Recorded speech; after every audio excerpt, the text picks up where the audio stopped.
Cast your bread upon the waters, and after many days it shall return to you. What does that mean? The secret to that could be a secret that you've been waiting for, that could unlock something huge in your destiny and in your business. So stay tuned.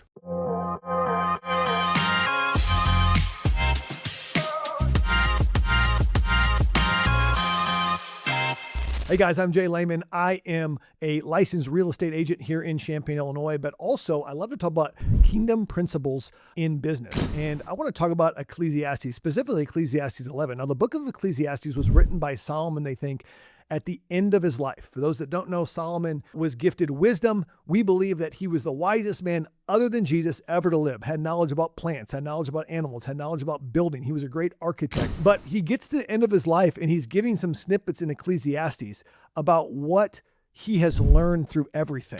I want to talk about chapter 11 because chapter 11 is something, especially the first 8 verses, that can really unlock something for you in business because it talks about sowing, it talks about reaping, it talks about casting your bread. So buckle up. Here we go. Verse 1, it says this: cast your bread on the surface of the waters, for you'll find it after many days. Divide your portion to 7 or even to 8, it says in verse 2. For you do not know what misfortune may occur on the earth. Bread is what God gives us to sustain us. There's seed and there is bread. You plant the seed, but bread is used to sustain us. And so God's saying, hey, take some of what I've given you to sustain you and cast it upon the waters. And after many days, it will return to you. And I believe he's challenging us to be generous. As we cast our bread upon the waters, we don't know what will happen.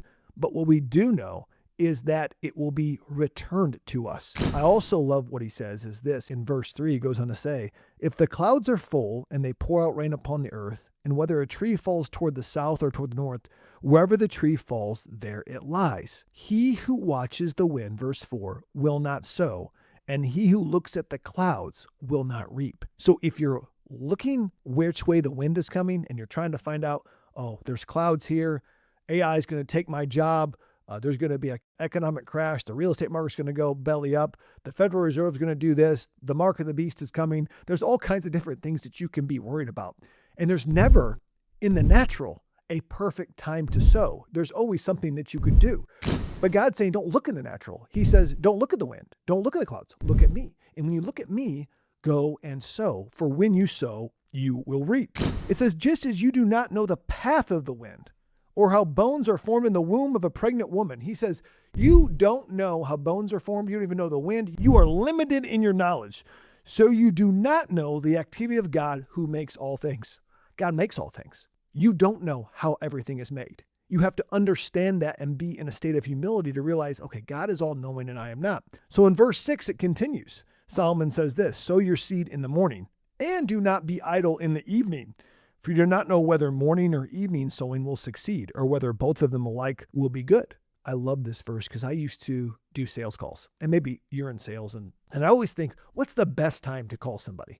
And sometimes I had my mojo going all early on in the morning, and I'd make calls, and sometimes it would go good, sometimes it would go bad, and other times, I wouldn't get a hold of anybody. I'm like, what time could I call people they would pick up? And I was doing this analysis. I saw somewhere that I think between 3 and 5 on Wednesday and Thursday is the best time to do calls. And so what I would do is I would try to make calls during that time, but it was an excuse for me not to make calls during other times. It's like, the best time to call is Wednesday or Thursday. So I'm going to wait until Wednesday or Thursday to make calls. And what I found is that sometimes that I got distracted. Sometimes I didn't make calls during Wednesday and Thursday. And then I didn't do any kind of sowing or calls or anything, because calling and trying to make sales calls is a form of sowing in your business. You're trying to plant seeds with people.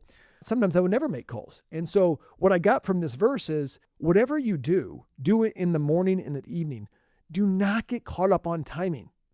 Do not get caught up on this is a missed opportunity if you don't act now. My mother used to tell me something, and I repeat it to myself probably once a week, and that hurry rush is of the devil, meaning that just because there's an opportunity here that you can't miss, you probably can miss out on it and it's going to be okay because God's timing is perfect. He's got a plan for you, right?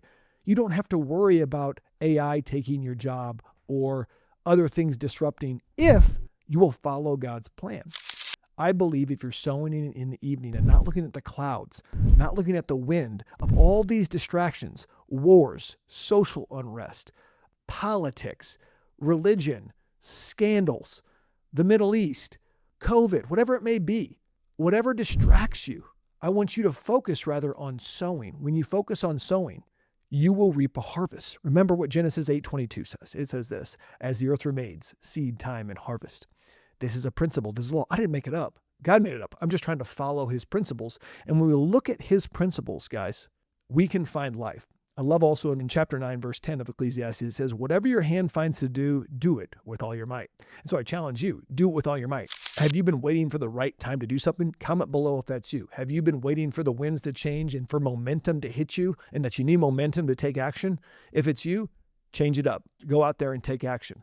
Ask the Holy Spirit to empower you. When you do that, you will move in faith and you will see mountains move in the business world so that you can have success. Guys, if this brought you value, would you like, would you subscribe? Would you ring the bell for notifications? Thank you for listening and watching. Let's go and bring the kingdom.